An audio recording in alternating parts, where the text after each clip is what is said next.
Hey folks, Max Woodsman's Finest here. Welcome to another episode in my Grip to Tip series. Now, you know that usually I am kind of going about these videos in chronological order. So far we've talked about several bows in the order that I kind of got them over the last several years. And so now that we started with an ILF rig last time, talking about the VPA hybrid longbow with the Sky Archery limbs, we kind of started with the whole ILF topic, and I wanted to switch things around a little bit. This is the first recurve that I'm actually talking about on the series, and funny enough, it is also my cheapest. And the big reason why I wanted to do this is that all bows so far have been custom bows, and I just wanted to give you a harsh contrast in what quality of bow you can actually get for very little money. And I mean very little money when it comes to all the different parts of this bow here. We're going to go over it as usually, grip to tip. I'm going to talk about the pros and cons, the things that I really like about it. And yeah, stay tuned.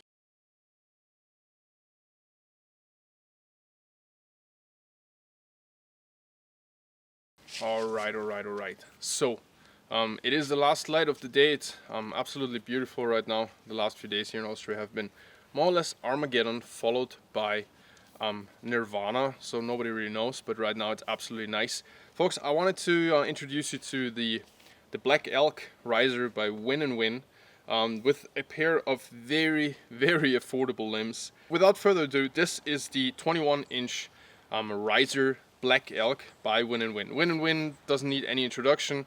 I don't know how many world championships, blah blah blah, Olympic gold medals are actually already on their list of accomplishments. It's a Korean company. They're battle tested, if you will, different climates, different conditions. They know how to build stuff that's holding up, because the last thing you want to have is traveling to a different country with different temperature, different climate, and all of your stuff just going out of tune, etc., etc. And I think this is what makes them really great. Just like a couple of other brands that I really like. I like shooting Olympic style stuff because I feel like it is tested to the absolute extent for accuracy and precision. So the Black Elk is a 21-inch riser, and we're gonna go over it in a minute. I just want to say right off the bat, I bought this riser about 2 or 3 months ago, or a little bit longer actually. I had it actually also shipped out to Arcore to make a grip for it, but more about that in just a minute. It was actually on my local Craigslist here in Austria, and I think I paid 60 euro for it. New, they are about 150, 160, something like that. Very low range for an ILF riser. As far as I know, they're not made in Korea but in China, but please let me know if I'm wrong. I think this is one of the things that Win&Win might have actually produced in China, but they might be Korean, so please correct me if I'm wrong. Nothing wrong with the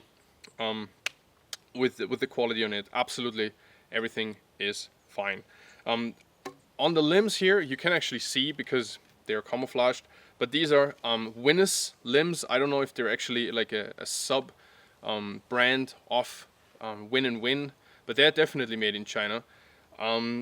And they're doing very well. So right off the bat, this is a 21-inch riser. As I said before, it's a platform that becomes extremely popular right now because it gives you anything of like from a 62 to a 66-inch bow, and with XL limbs it actually gives you a 68-inch bow, which means that you can really go from hunting length bows and performance all the way up to something that is borderline able to do a little bit of string walking, and absolutely perfect for 3D tournaments and any other type of more precision archery where people are preferring longer risers, a longer tip-to-tip axle, more stability, etc., etc. So that's why the 21-inch riser is becoming so popular.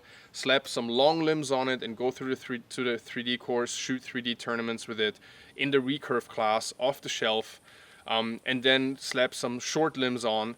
Makes it 62-inch bow without a problem. You can pull that stuff out to 28, 29 inches, maybe even 30 without stacking, and you have hunting performance bow.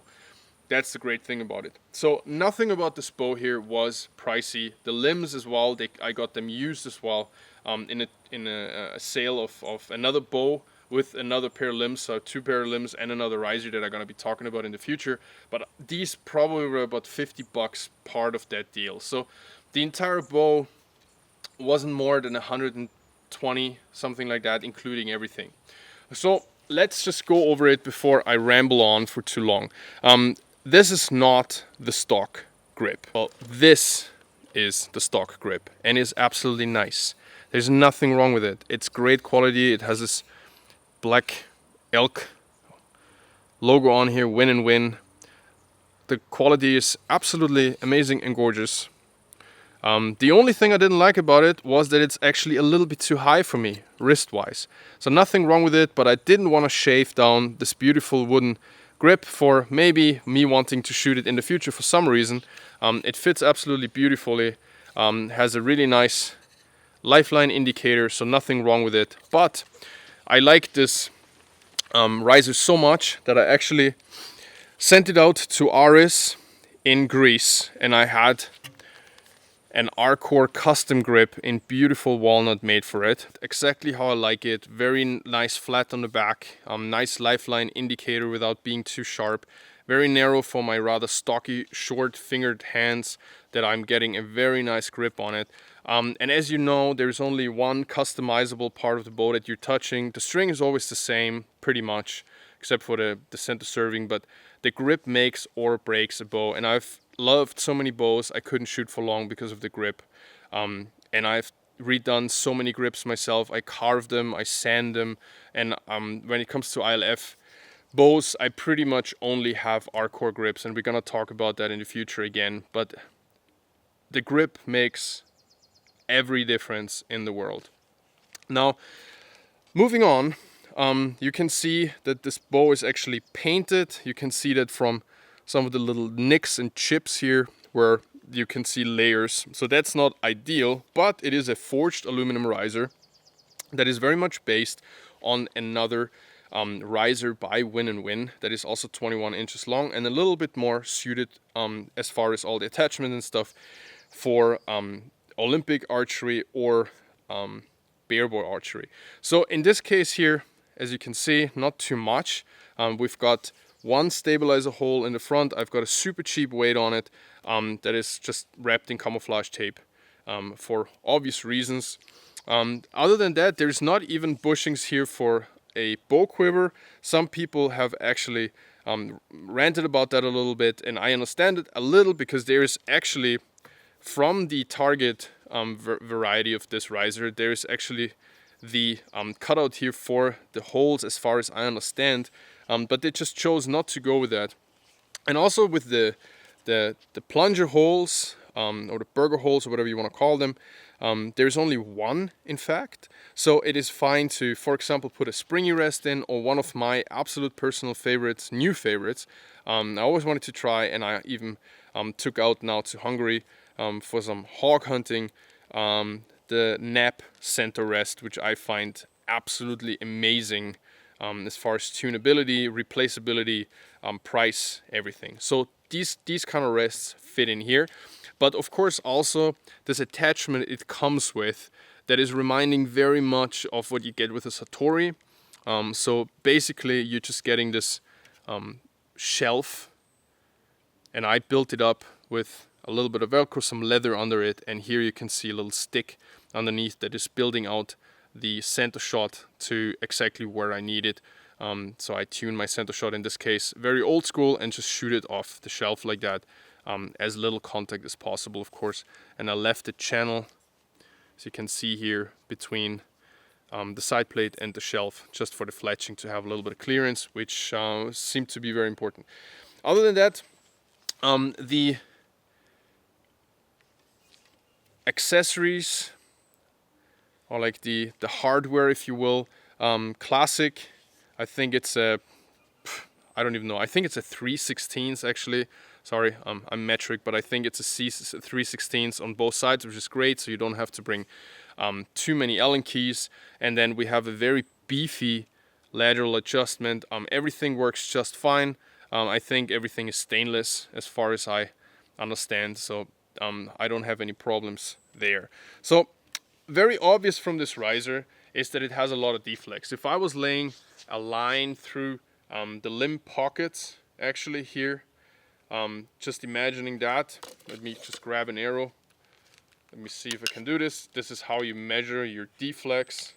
And it's actually quite a bit. I would say, I actually measured it at home. It is somewhere around 1.5 inches, which is definitely a nice amount of deflex, and is nice for your pointability. It just makes it harder to torque the bow, especially with a nice grip like this that is very, very positive on the lifeline and the pressure point. I have no issues torquing this bow whatsoever. It balances quite nice. This is about a 330, so about 1/3 of a kilo weight. You see it's just tipping slightly back at this point, but absolutely no problem shooting. Doesn't want to tip any more than that, and I don't want to add any more weight.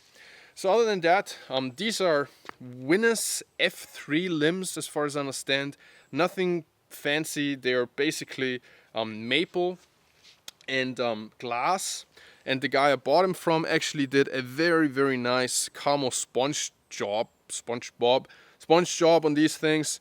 And yeah, when I took him to the woods in those like swampy areas, this bow was basically invisible, sometimes even for me.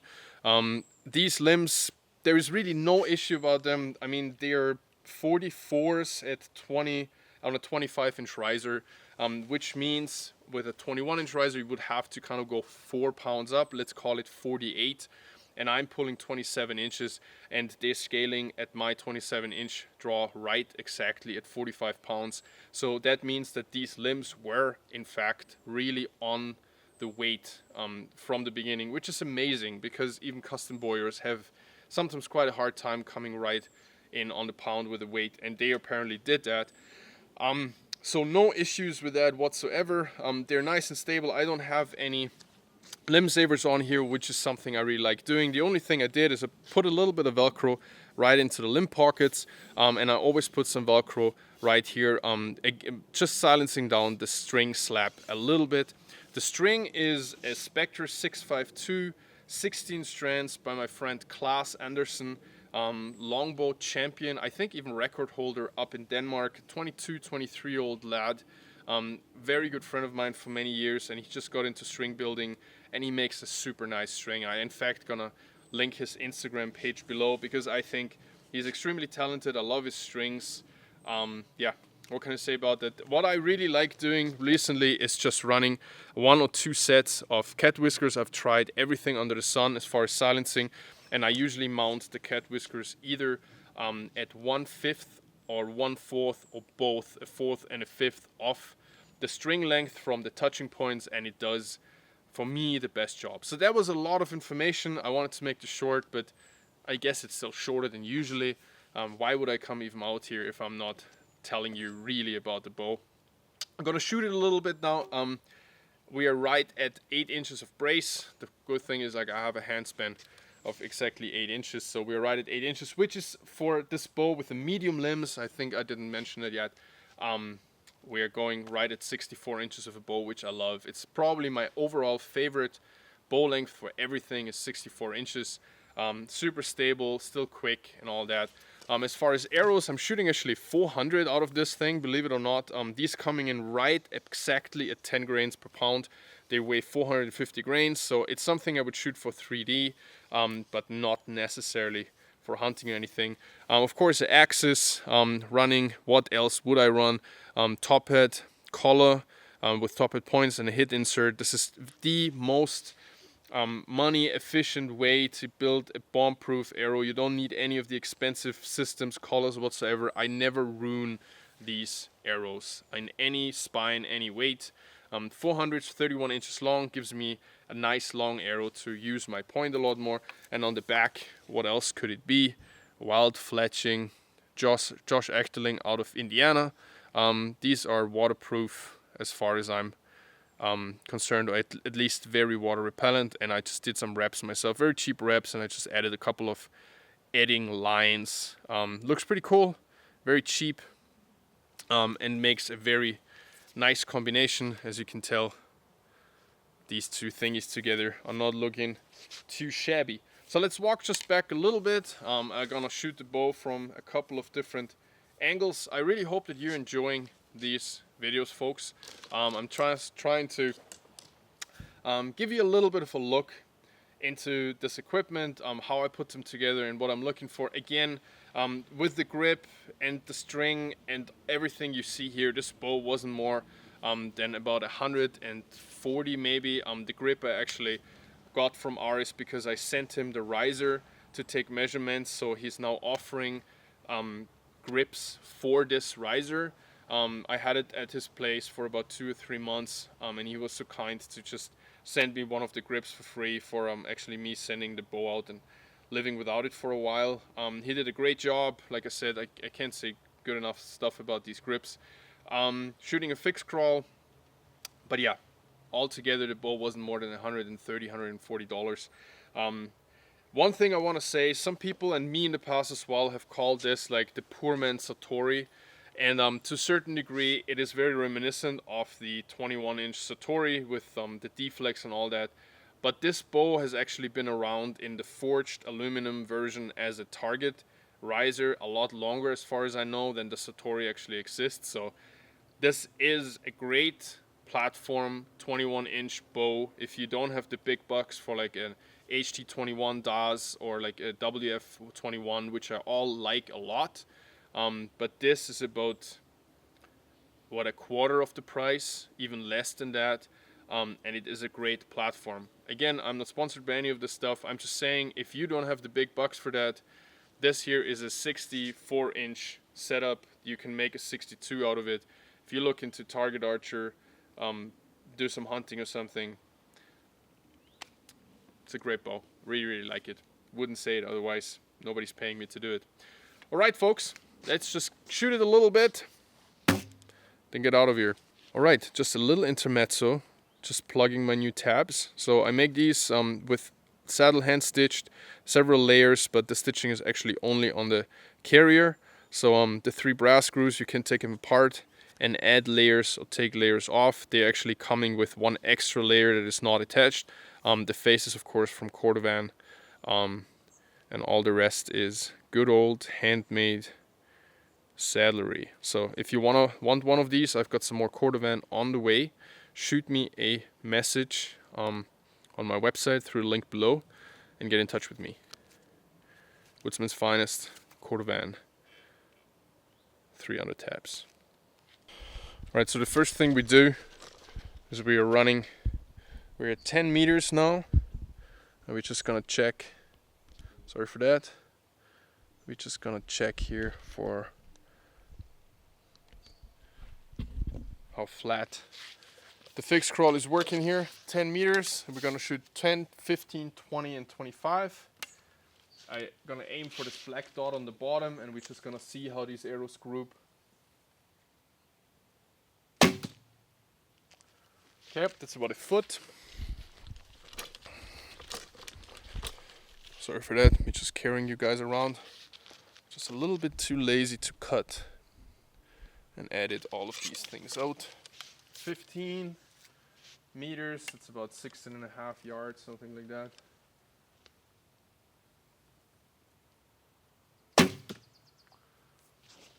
Directly next to it, we're at 20. It's getting harder and harder to see for you folks, because this is not necessarily a lens made for that.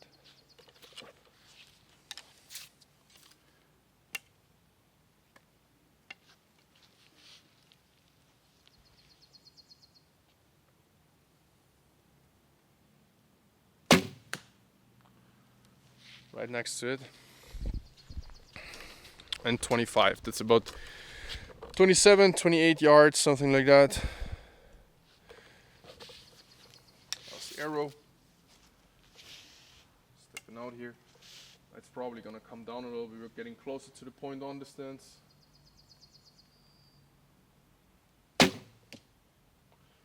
All right. Let's have a look. Let me know how you like these videos, folks. Just wanted to make it a little bit random today, not so much editing. That's pretty decent.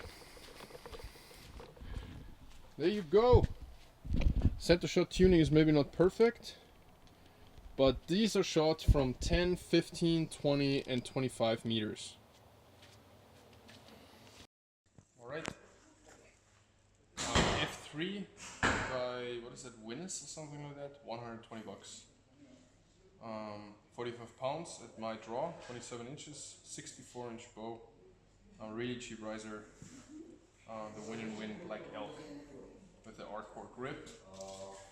Hunting weight arrows, 580 grains with 280 up front actually. 340 spine. 48 meters per second is 160 feet per second.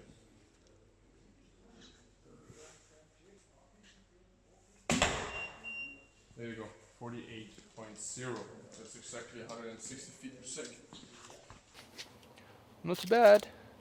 Shooting for this black dot down here, which means we've got a gap of about just about 27 to 30 centimeters, just around a foot, a little bit, 10 to 12 inches it actually is, which is really, really nice.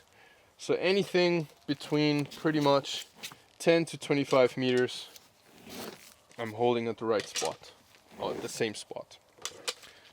Let's have a look at the grip and the bow hand. Let's just see how the bow behaves.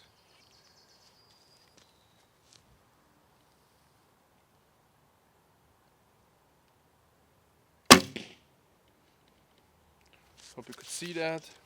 Let's give it another one.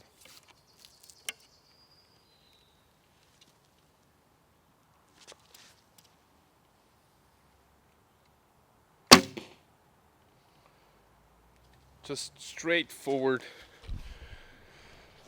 beautiful action on that grip.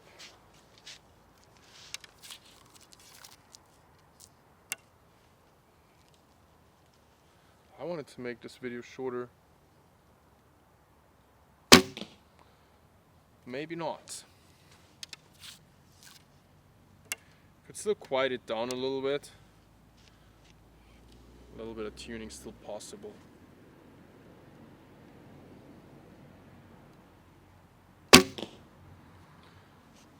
Really nice. No torquing, just jumping to the target. Alright everybody, I'm gonna wrap it up with one group at this black target just to see a little bit of beautiful arrow flight, and that's the easiest if the target is just dark. So thanks very much for watching again. Thank you to all the people who support me with this. Find me on Instagram, Woodsman's Finest, Facebook, Woodsman's Finest. I've got, I don't know how many 100 videos now on here, carving, sharpening, whatnot. And I've got a course page for all things spoon carving, sharpening as well, of course. Over 8 hours of sharpening, axes, hook knives, all that stuff, decorating. And I've got quite a few archery videos on here as well. So let me know what you want changed, what you like, what you don't like, and I'm gonna see you next time.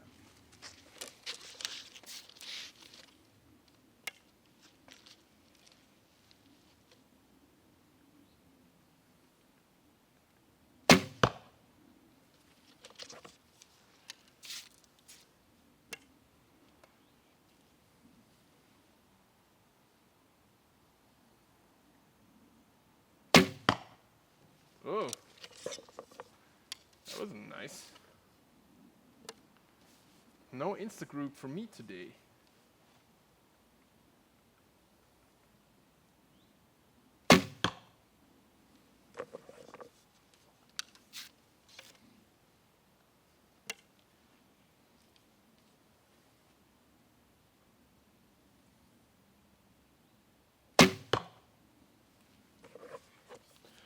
And a bear shaft just because it's so much fun.